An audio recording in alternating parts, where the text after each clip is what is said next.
కార్తీక మాసంలో నెలంతా భార్యాభర్తలు దూరంగా ఉండాలా? రోజు తలస్నానం, ఉపవాసం, చల్లనీళ్ల స్నానం, భార్యాభర్త కలిస్తే తలస్నానం చేయాలా?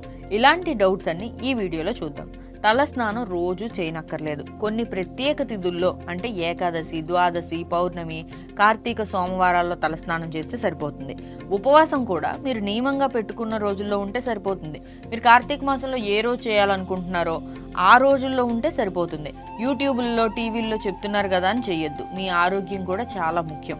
చల్లనీళ్ల స్నానం చేయలేరు కొందరు. సైనస్, మంచుకి జలుబు చేయడం, తుమ్ములు వస్తుంటాయి. బలవంతంగా చేయాల్సిన అవసరమే లేదు. చెప్తారు కార్తీక మాసంలో వేడి నీళ్ళతో చేస్తే కళ్ళుతో స్నానం చేసినట్టుగానే. కానీ ఇప్పుడున్న రోజుల్లో అవి సరిపడవు గనక నియమాల కంటే ఎంత భక్తితో దైవ ధ్యానంలో ఉంటున్నామన్నదే ఇంపార్టెంట్. ఇక భార్యాభర్తలు బ్రహ్మచర్యం ఉండాలా? బ్రహ్మచర్యం అవసరం లేదండి. ప్రదోష సమయంలో అలాగే వేకువ జామున దూరంగా